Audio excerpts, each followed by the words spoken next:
Magandang umaga po. At ngayon po ang huling yayotan. Yayotan kasi yes, yo. Topasyo, y. Yayot. Yayot. Yayot. Shortcut. Ng linggo, biyernes ang ating araw, 29 ang ating pecha ng Nobyembre at ang ating oras. Nasaan yung official time? Baka mali na naman ito eh. Yung official time din eh. Huwag niyong pakita sa akin si Kim Chu at takas yan matagal na. Nadidistract ako. Iba na naman. Hindi, gusto ko yung official time, hinihintay po natin. Iyan, alas 11:07 ng umaga. Pareho na. Pareho na yata. Pumantay na. Halos. Yan. Pwede na itong nasa harap natin. Eto po si Atty. Ferdy, Mr. Sex Appeal. Pogi na. Macho pa nga. Topasyo. Pumabati sa inyo ng mabuhay po kayo't lahat ng mga ugat sa inyong katawan. At siyempre, kasama ko po. Walang iba kundi si... Miss Juby de Guzman. Yan. Maganda na. Hindi ka na naka-side view. Yan. Oo. Yan. Huwag tayo mag-side view at hindi naman tayo si Paul Salcedo. The great profile. Speaking of showbiz, matunog na matunog. Ito nga, nakikinig ako sa pangayam. Pangayam? Ano ba yan? Panayam. Ayan. Sige, Atty. Solo. Panayam. Solo mo muna si Atty. para meron siyang panayam. Yan. Hindi, okay lang. Panayam ni Boss Dennis Antinor dito kay Prof. Astro. Kaibigan natin yan. At maganda yung kanyang analysis. Alam nyo, ito ang ating warning sa mga tao. Idual mo na, namimiss ko si... hindi, gusto pa... Kaya pala pinasosolo ko, nagme-makeup Inuking kita. Nabuking ka. Nagme-makeup po, kaya para sa yung mga cheerleader ng Bawal daw ang maputla. Yung cheerleader ng Korea, di ba? Bago sila mag ganun-ganon, nagme-makeup muna sila bago biglang makaka-score. Hindi, naka-focus sa kanila, biglang makaka-score. Yung yung team nila ba yung gagano'n yung gagano'n sila.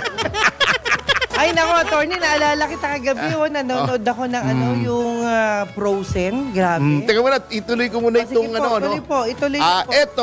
Ito, sinasabi ko ito yung mga babala na asawa ni Babalu. Yan. At doon sa mga lalapitan ng mga investment na scam. Hindi ko po hindi ko po sinasabing scammer si Miss Neri Naig. In general po itong sinasabi ko. Yan. Ito po ay batay, liwanagin ko na doon sa aking experience sa Mateo Management Group. Yung mga that was mga mga 15 years ago, mga ganon. Hindi, matagal na ito. Mateo Management Group, mga early 2000 to. Mga early 2000. Merong isang grupo na lumaki. Ang tawag ay Mateo Management Group. Yung modus nila, sila ang dami nilang investment May mga restaurant sila. May TV show pa nga sila sa Channel 13 na sila rin ang gumaganap. Sila yung pamilya nila. Opo. Then may pelikula pa sila na sila rin ang gumanap. All in one. Pwede naman. Oo, ganito yung Mateo Management Group, lalapitan ka. Kami po ay SEC registered. Okay. Di SEC registered. Meron kami mga negosyo, pakikita yung mga registration sa DTI. Mag-invest kayo. Tama yung sinabi kanina, hindi ko na uulitin. Just a cautionary tale sa ating mga kababayan. 11-11, make a wish. Diba ganun daw sabi ng mga Gen Zers? Pag 11-11, pwede ka mag-wish. Yeah. Okay. Anyway. The best. Success. Guaranteed ang income mo. Alam nyo po, hindi porkit SEC registered ay pwede na magbenta ng investments. Tama yung sinasabi ni Prof. Astro, dapat meron kang license from the SEC to sell securities, meaning shares in your corporation. Ayun. Yan. Maliwanag po yan. So, at sabi nga ng lolo ko sa mga nag-i-invest, kasi ang lalaki ng pinapangakong mga kita. Yeah. if it's too good to be true, it probably is. Anyway, Ayos yun. so warning lang po. Kasi parang ang napapansin ko, paulit-ulit na lang yung mga ganyang senaryo, system sa ating gobyerno. Hindi po ako nabiktima ng Mateo Management Group, ha. Yung isang kliyente ko, yung pumanaw na mayor, Mayor Arman Sanchez. Siya po yung muntik na biktima. Nilapitan po siya nitong Mateo Management Group. Buti na lang, kinonsulta niya sa kanyang abogado na napakalakas ng sex appeal. Oh, yeah. Sinabihan siya na wag ito. Wag ka mag-invest dito at ito ay scam. At true enough, hindi ako nanlilibelo dito, hindi ako naninirampuri sapagkat yan po inimbestigahan at ang mga nasa likod niyang Mateo Management Group ay kasulukuyang nakakulong na po at convicted na syndicated estafa among various crimes. So hindi po tayo nasisinungaling. Convicted po yan by final judgment ng ating Korte Suprema. Mabuti na agapan pala. Pero attorney, tama yung sinasabi mo, kailangan magtanong ka muna. Magtanong ka muna. Speaking of modus operandi, Opo. alam nyo, natatakot ako rin sa pahayag ni Vice President Sara, ha, na yun daw ginagawa sa kanya ay parang Teves playbook na ang tinutukoy niya ay walang iba kundi itong si Congressman Arnolfo Teves ng Negros Oriental. Sapagkat alam nyo, napapansin ko nga na bukang yung ginawa kay Ginoong Teves, na kliyente ko, kaya alam ko ito, ay ginagawa rin kay VP Sara. Okay, unahin natin. Etong nangyari kay Congressman Teves, ang unang-unang nakuha naming info, advance info, 2022 pa, December. Kami ay nakakuha ng info na siya ay re-raid din ang kanyang bahay. Tatanumnan ng ebidensya, mga barel, mga explosives. Bakit explosives, Jubes?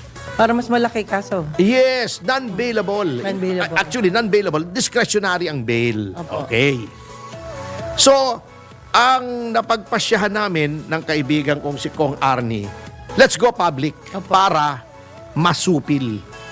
Ayun. Oo, ma-deter. So, Facebook, nagsalita siya. January 2023, nagsalita na naman siya. Opo. True enough, ang nangyari, winidraw yung kanyang security detail. Di ba, ginawa rin nila kay VP Sara? Opo. Yan, winidraw. Kinansela ang kanyang mga lisensya ng barel. So, wala na siyang legal na barel. Ang aim dito is to make you feel helpless at walang poprotekta sa'yo. Okay. So, dininunsyo po namin yan. Inireklamo po namin yan publicly. Then, true enough, Marso, January yung nagreklamo kami na hinaharas kami. Opo. At ang tingin naming dahilan kung bakit itong si Congressman Arnie Teves ay tinarget for political liquidation. Political, ibig sabihin, para sirain siya bilang politiko, ay yung kanyang opposition sa mga ibang polisiya ng pamahalaan. Unang-una, yung kay Secretary Abalos na sa pilitang pinagre-resign yung mga opisyal ng kapulisan natin. Tutol siya ron. Tutol siya dun sa Maharlika Fund. Kasi sabi niya, naku, magiging source of corruption lang yan. Marami siyang tinututulang mga policies ng gobyerno. Ayun. Bukod pa doon na hindi niya sinuportahan si Pangulong Marcos ng eleksyon, siya ay kay Manny Pacquiao. Ayun. Okay. So, ni-raid na nga yung kanyang mga ari-arian, resort, bahay. May kinumpis ka pang cash na hindi pa binabalik ng NBI at ng DOJ.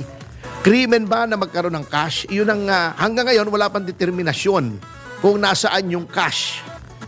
Doon nakita sa compound ng mga Teves. So, kaya hello, DOJ, itong si Yusek Andres, lagi na rin namang nasa media, bakit pwede mong pakisagot kung anong ginawa niyo dun sa pera? ni Teves, yun ba ay may ruling kayo na yun ay proceeds ng any illegal activity? Because having a lot of money is not a crime. Otherwise, lahat nung 100 richest Filipinos, arestuhin nyo na rin, di ba? Oh, yeah. Wala pang eksplanasyon. Ano bang ginawa nyo ba rin? Ano ba? Pinarte-parte ba yan? Ano ba? Nakatago ba yan? Nasaan ba yan?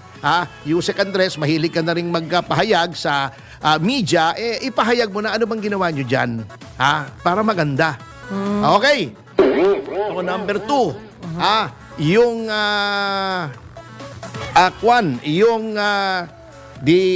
nagkaroon na nga niyan, yung terrorism, yung anti-terrorism na na kanyang hinaharap daw ngayon na siya ay charge under the Anti-Terrorism Act. Ginawa rin yan kay Congressman Teves. Bakit?